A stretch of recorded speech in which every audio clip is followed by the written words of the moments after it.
lá em casa, meditando essa palavra hoje à tarde. O Espírito Santo falou poderosamente comigo. Aleluia. E fala assim, a palavra do Senhor. Louva a Deus pela vida da pastora Marnalva, por essa oportunidade que ela tem aberto para mim e para o meu esposo, para o nosso ministério. Pela sua vida, que você está no melhor lugar, queridos, que é na casa do nosso Pai. Você pode ter certeza que você não vai sair da forma que você entrou. Diz assim, Mateus 21, 6 assim. Então os discípulos foram e fizeram o que o Senhor Jesus havia mandado. Levaram um jumentinho, e jogaram as suas capas sobre ele, e Jesus montou. Da grande multidão que ia com eles, alguns estendiam suas capas no chão, outros espalhavam no chão ramos que tinham cortado nas árvores, tanto os que iam na frente como os que vinham atrás, e começaram a gritar: Hosana ao filho de Davi, Deus abençoe aquele que vem em nome do Senhor. Hosana a Deus na altura do céu. Quando Jesus entrou em Jerusalém, toda a cidade ficou agitada e o povo perguntava: quem é ele? E a multidão respondia: este é o profeta Jesus de Nazaré, na Galileia. Sempre dando glória a Jesus. Aleluia. Igreja, nós vamos falar algo nessa noite, na parte do Senhor, que já tem alguns dias, né, que eu venho orando, pedindo, que eu sempre fico, eu não saio do pé de Jesus clamando ele, Senhor, não dá para nada. Até na hora que eu chego na igreja, eu fico orando e dizendo: Senhor, se é essa palavra, eu vou continuar. Mas se não for, eu tenho poder, tem autoridade, tem permissão para mudar. Mas ele não falou nada para mim mudar, então ele quer falar nessa palavra. E eu vou meditar mais um pouquinho aqui na frente, lá em Mateus 27. Mas o tema que eu quero abordar nessa noite, queridos, que a palavra de Deus diz que quando o Senhor Jesus ele entrou por este mundo aqui, que ele pisou nessa terra, sempre houve as perseguições. E houve dois grupos de pessoas, né? O grupo que andava com Jesus pela comida, pelos milagres, e o grupo que andava com o Senhor Jesus pela palavra e pela adoração a Ele. Diga glória a Jesus. Aleluia. Tá? E hoje em dia nós continuamos na igreja e ainda existe dois grupos de pessoas dentro da igreja. O grupo que está dentro da igreja é para adorar a Ele, para desejar ser cheio, para desejar ser transformado, desejando ser um ser humano melhor hoje do que foi ontem, reconhecendo que é pequeno, reconhecendo que é falho, que é pecador, que é imperfeito e desejoso de ser mais cheio de Deus. Mas também, queridos, hoje ainda, dentro da igreja, existe o grupo dos espectadores, dos curiosos, que estão dentro da igreja, mas que não querem muito compromisso com Deus, tá? Não querem muito compromisso e querem estar na casa do Senhor, querem receber as bênçãos, querem receber o melhor de Deus, mas não querem renunciar, queridos. E aí eles ficam procurando um culpado, sim ou não? Aleluia, procurando Jesus. um culpado para os seus problemas, procurando alguém para ele colocar a culpa, porque minha vida não foi para frente, porque fulano me deu oportunidade, eu não cresci no ministério porque não me enxergaram, eu não cresci no ministério porque não me deram oportunidade, porque ninguém vê o meu valor, porque ninguém reconhece o que eu faço, porque ninguém vê o que eu estou fazendo. E há muitos que começam no ministério, Deus dá oportunidade, mas ele vai deixando o inimigo trabalhar no coração dele. De repente, aquela igreja não serve mais para ele, porque a igreja está pequena, porque a igreja não suporta o peso da qualidade do seu ministério. Sim ou não? Aleluia. Por isso que a gente vê hoje a situação das igrejas. O povo não para de igreja nenhuma. Um dia eles estão aqui, outro dia eles estão ali. Um dia eles estão aqui na igreja com a pastora Marinalva, amanhã eles estão ali em outra igreja, daí um mês eles não estão mais lá, daqui a pouco eles já mudaram de lá para outro lugar. Aí eles ficam sempre para ao padrão deles. Mas eles não querem se enquadrar e procurar se enquadrar ao padrão de Deus, ao padrão da palavra, que é a palavra que cura, que liberta e transforma. Igreja, essa madrugada, agora quase de manhã, eu tive um sonho muito real, muito profético. Foi para uma pessoa lá na nossa igreja. O Espírito Santo de Deus me disse assim: fala para fulana, para ela se voltar para mim e me buscar, como ela nunca me buscou, ela e o filho dela, para ela se voltar para mim, voltar à igreja, porque está na igreja, ela não está, irmão. É um povo sem compromisso, é uma cambada de gente que não quer compromisso com Deus. Eles vão para a igreja na hora que eles querem, do jeito que eles querem, no dia que eles querem, no culto que eles acham que eles querem, porque dependendo de quem for dirigir o culto, ele não vai, dependendo de quem for pregar, eles também não vão, porque se for um pregador que exorta, um pregador que tem uma palavra dura, eles não vão, porque eles não querem palavra dura, eles querem palavra que massageia o papo de anjo, o peitinho de pombo, eles querem palavra que vem se enquadrar com o evangelho que eles desenharam e que eles acham que esse evangelho é o que vai levar eles para o céu.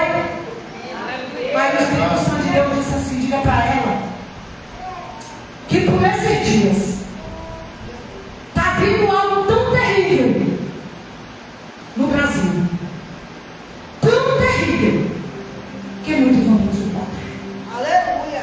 Diga para ela me buscar, porque eu não quero pegar ela despercebida. E diga para ela meditar em Eclesiastes 12. Irmãos, eu nem lembrava que estava em Eclesiastes 12. Quando foi de manhã que eu passei o recado, que eu não tenho medo de mandar o que Deus manda dizer. Irmãos, se tem um recado que eu não tenho medo de entregar, é quando Deus me revela algo em sonho. Porque Deus me usa desde que eu ainda era criança nas revelações de sonho. E Deus já me usou para sonhar de noite e se cumprir de manhã. Lá em casa, quando eu digo para minha família, eu sonhei, todo mundo bota d'água de novo. Porque sabe que eu não brinco de ser crente. Eu não brinco de entregar recado. Seja ele puro ou não seja ele puro. Mas eu entreguei. E quando eu fui ler, Eclesiastes estava assim: lembra-te do teu Criador, no tempo da tua mocidade, para que quando vir os dias maus, tu não se arrependa de não ter ido. É mais ou menos assim. Mas de fato, queridos, o que Deus mandou eu entregar, eu entreguei. Se quiser se voltar para Deus, porque o Pai, ele diz que ele exorta, ele açoita e ele corrige todos quando ele ama, não é verdade? Então, quando ele está, irmãos, exortando a igreja, enquanto nós ainda estamos sendo corrigidos por ele, isso é porque ele está dizendo: meu filho, vai para o caminho certo, porque eu não quero te perder. E eu entreguei, irmãos. E é o que eu vejo no ministério de Jesus, igreja, é que Jesus, durante o tempo do seu ministério aqui, ele foi perseguido, ele foi caluniado, ele foi maltratado, ele foi chamado até de demônio, de Beelzebul, que ele expulsava demônio pelos demônios. Mas eu entendo uma coisa, que Jesus, ele não deixou de fazer a obra do Pai pela qual ele foi chamado, por causa de calúnias, por causa de levante, por causa de pessoas que maltratavam ele, que tentavam perseguir de todas as formas. E o que eu vejo hoje é uma igreja, não estou falando daqui, igreja, eu estou falando da igreja no geral, uma igreja que não aceita ser confrontada, uma igreja que não aceita ninguém falar mal dele, não aceita saber que alguém falou alguma coisa dele, ou alguém olhar para ele com mau olhar. O povo não quer. Irmãos, e uma coisa eu tenho aprendido: ninguém nunca vai crescer no meio disso. Ninguém nunca vai ser um um profeta forte, alguém alicerçado, se ele não passar pelo vale, se ele não passar pelas tribulações. Observe que essas pessoas que você nunca, eles a vida inteira dentro da igreja, mas você nunca vê mudança nele, são pessoas que nunca suportou nenhum processo. Todas as vezes que o processo vem para arrochar ele um pouquinho, ele já desvia da presença do Senhor. Ou muda de igreja, ou sai de um lugar para o outro. Por quê? Porque, irmãos, nós somos forjados no meio do fogo. O crente é forjado no fogo, não é na fornalha. Porque a palavra de Deus diz que nós somos um diamante para ser lapidado. E para o diamante ser lapidado, não vai ser lapidado no meio do que fica cacado, não está tudo certo, não, irmãos. Vai ser no meio da aflição, vai ser no meio da dor, que nós vamos ser forjados. Glória a Que Deus. o nosso caráter vai ser mudado, irmãos. Hoje eu estava falando com alguém lá da nossa igreja, no grupo de louvor, e ela era muito, quando eu conheci ela era muito difícil, irmãos. Deus está quebrando ela, mas está quebrando. Mas sabe aquela pessoa que ele já tem um sangue quente nas veias? E ela respondia tudo, e aí Deus está moendo, está quebrando. E aí ela disse que está encontrando muita dificuldade no grupo de louvor. Ela disse, mas eu achava que eu era ignorante, mas eu vejo que Deus está me dando. Por causa de uma situação que aconteceu hoje, porque quando a gente pede, Senhor, alguém que é muito bravo, Senhor, me dá mansidão. Senhor, eu sou muito ignorante, Pai, eu quero ser uma pessoa mansa, eu quero ser uma pessoa calma. A primeira coisa que Deus vai preparar é alguém bem bruto e bem ignorante para falar do Senhor. Não, missionário, mas aí como é que eu vou? Como é que tu vai saber que tu mudou?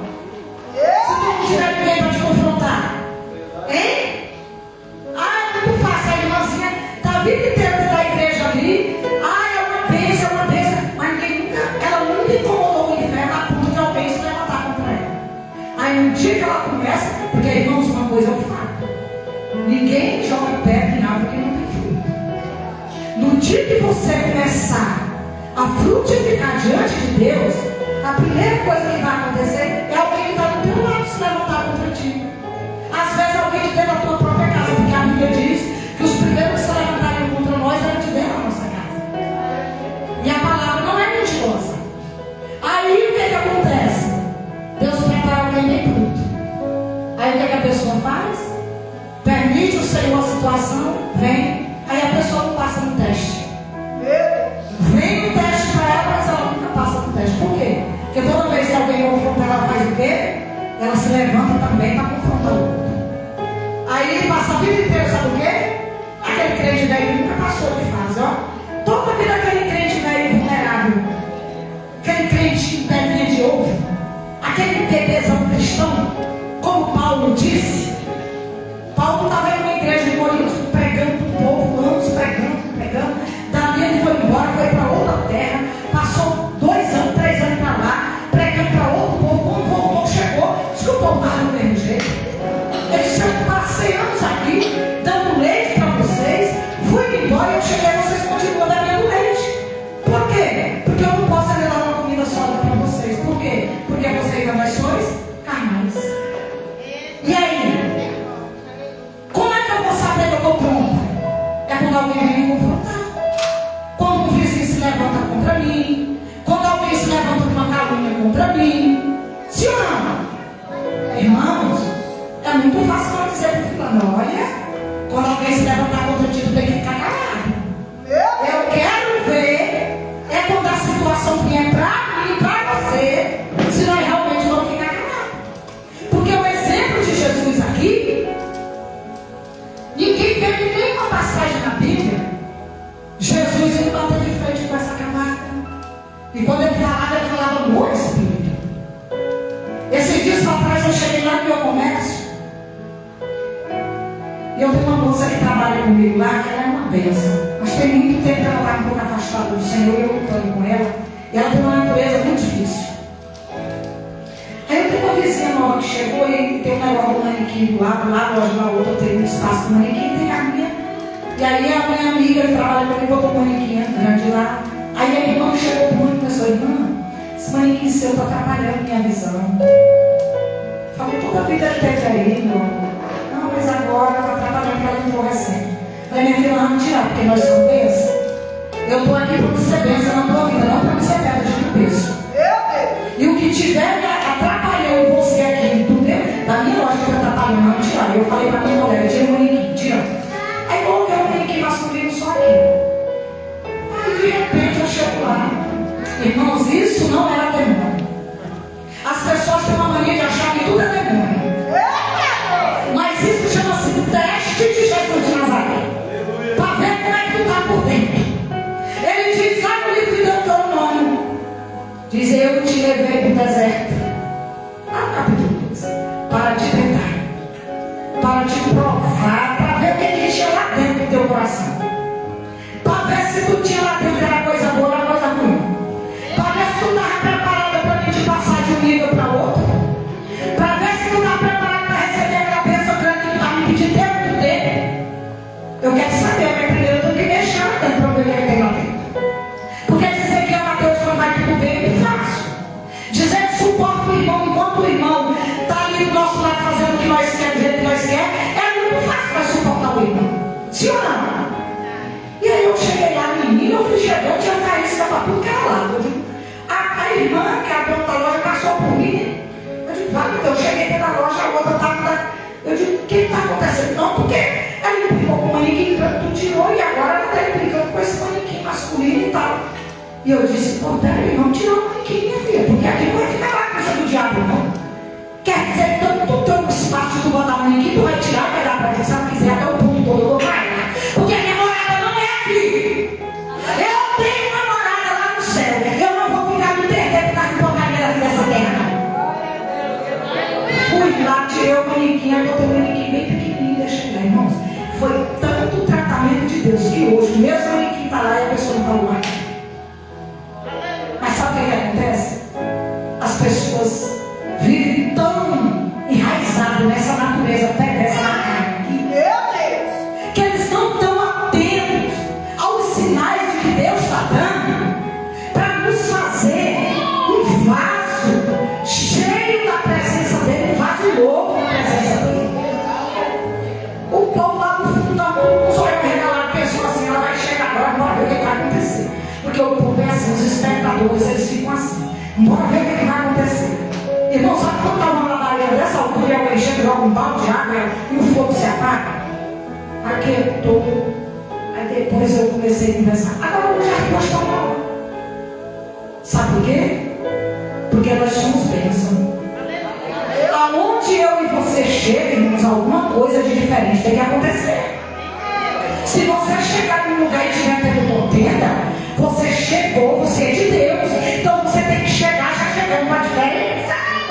Você já tem que chegar botando um balde de água fria naquela contenda que estava. Porque aqui é a palavra que nós lemos, irmão. Uma coisa que nós temos que entender, que desde que o mundo é mundo, sempre houve os dois grupos. E o mesmo grupo que andava com Jesus e que dizia assim, ó, Hosana, Hosana, quebraram galhos, colocaram suas mantas para o Senhor passar. Bem que no Mateus 27, ele disser assim, olha o que ele diz aqui nessa palavra no 27. É o mesmo grupo. A turma que andava com Jesus, a turma que ele matava a fome, que ele orava, que milagres acontecia, que cego via, que paralítico andava. Esse mesmo grupo estava aqui. Em toda festa da Páscoa, Pilatos costumava soltar alguns presos a pedido do povo. Naquela ocasião, estava preso um homem muito conhecido chamado Barrabás. Então, quando a multidão se reuniu, Pilatos perguntou: quem é que vocês querem que eu solte? Jesus, o Nazareno ou Barrabás? E eles começaram a gritar: Barrabás, soltem Barrabás. E Jesus Nazareno, o que eu faço com ele? O que foi que ele fez? Mas ele não fez nada. Soltem Barrabás e prenda Jesus o Nazareno. Então, igreja, uma coisa eu digo: o que nós temos que entender é que hoje ainda existe esse mesmo grupo.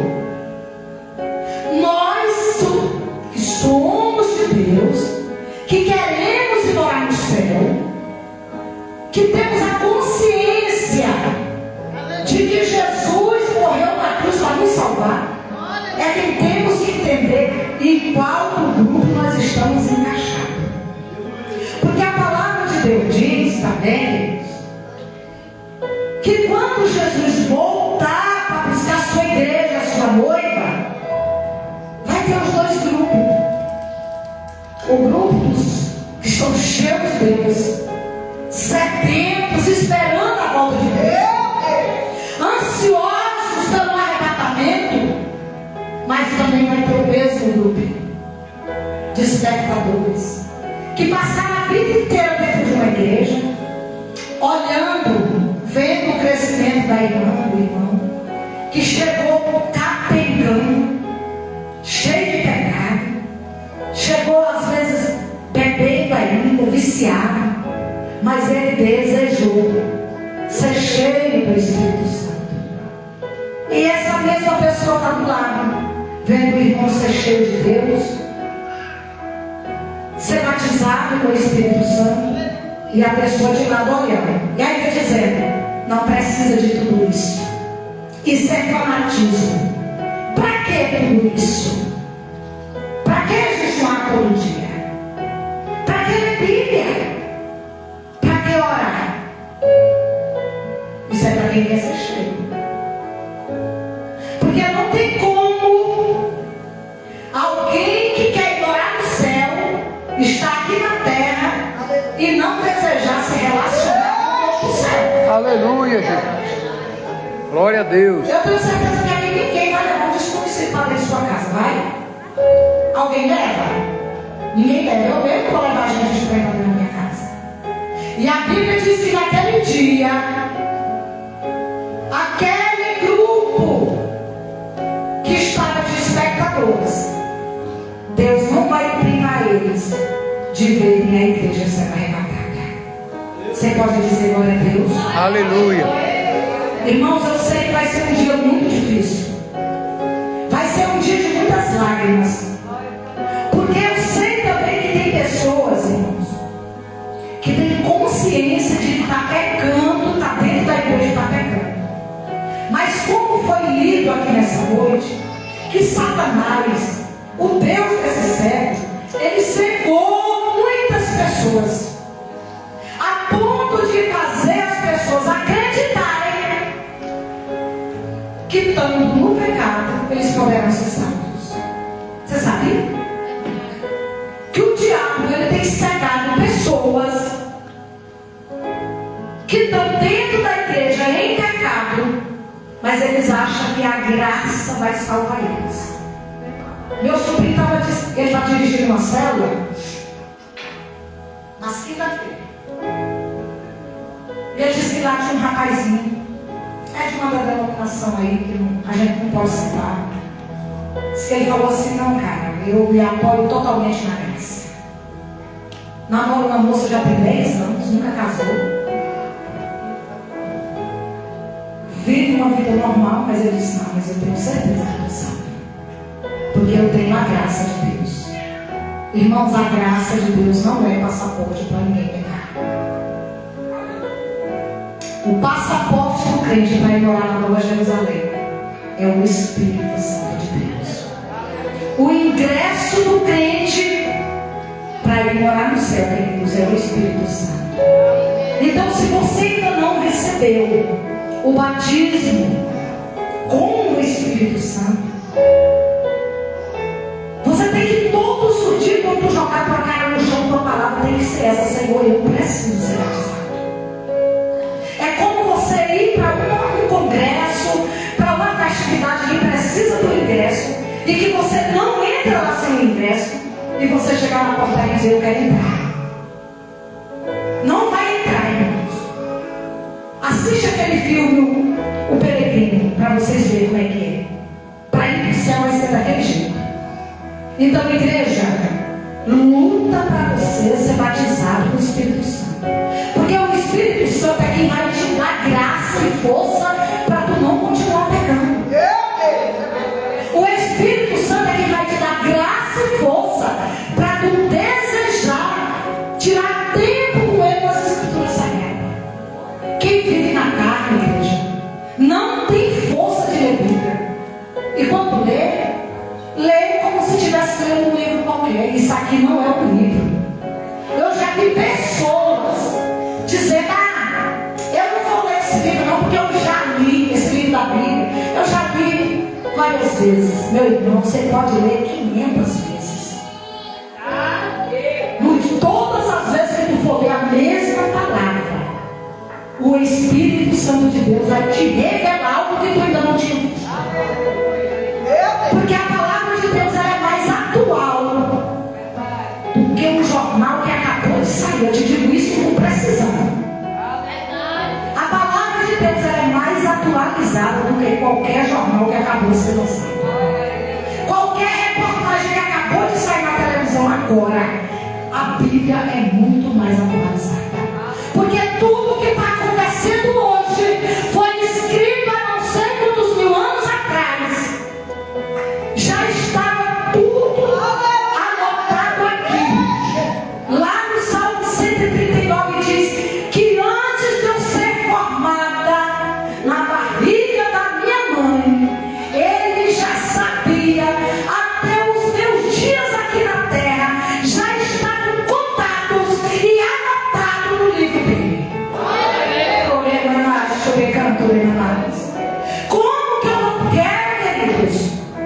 Como? Mas eu não sinto vontade. Meu irmão, leia mesmo sem vontade, vai pedindo força para o Pai, vai pedindo graça para Ele. Mas irmãos, como que a pessoa quer ter força para ler Bíblia se ele fica o dia todinho no celular, meu irmão? O nosso cérebro nós temos que trabalhar ele.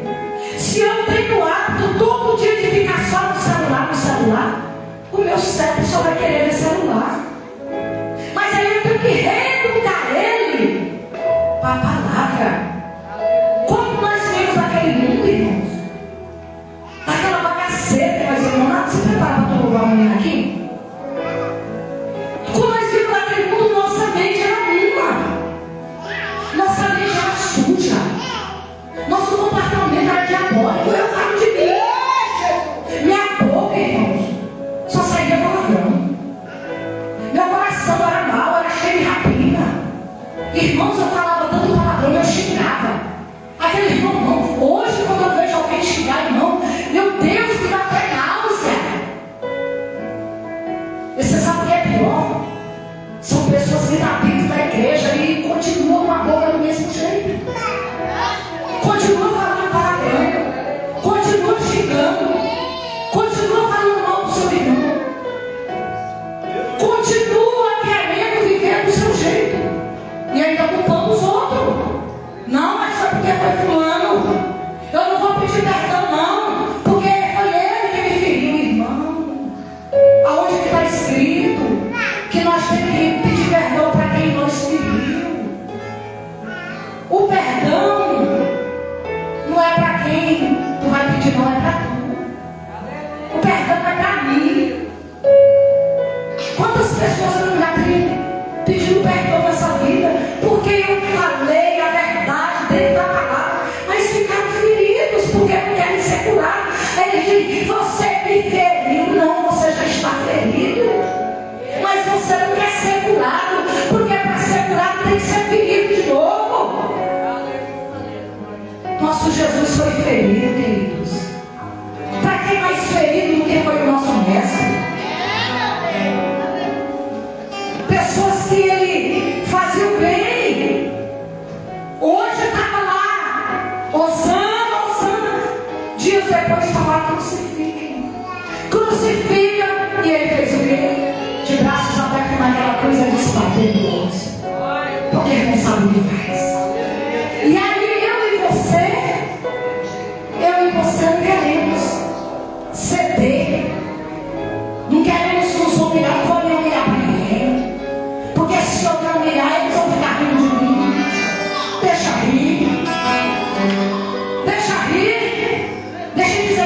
boba, que você virou crente, você ficou besta. Já disseram isso demais pra mim. Tu ficou trouxa depois que foi crente, tu é besta.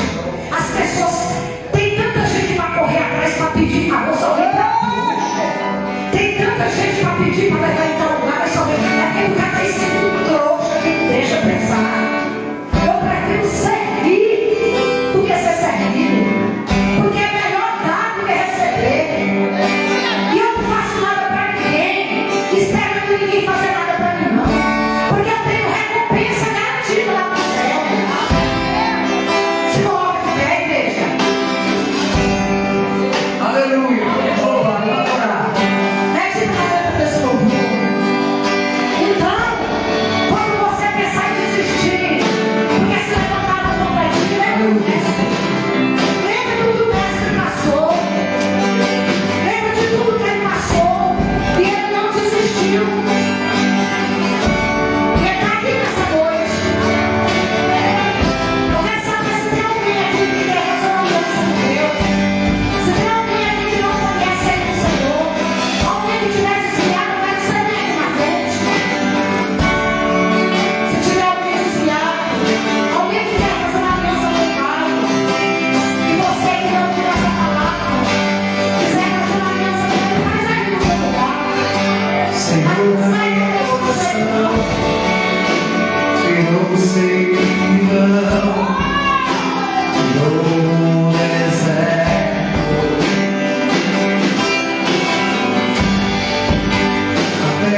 essa terra seca. Mas deixa a água descer, deixa a chuva molhar. Enxacar essa terra seca. Só para terminar, deixa a água descer, deixa a chuva molhar. Enxacar essa terra seca.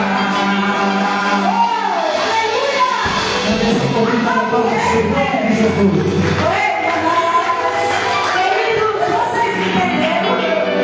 Vocês entenderam a mensagem? Talvez não era o que vocês queriam ouvir, meus irmãos, mas era o que o Pai queria falar conosco nessa noite. Eu que agradeço a minha oportunidade em nome de Jesus. Espero que você possa guardar essa palavra nas tábuas do teu coração, porque não dá mais tempo de nós ficar brincando de ser crente, queridos. Não dá mais tempo.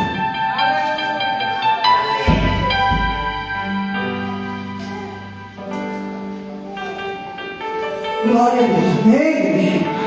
Senta só, amém?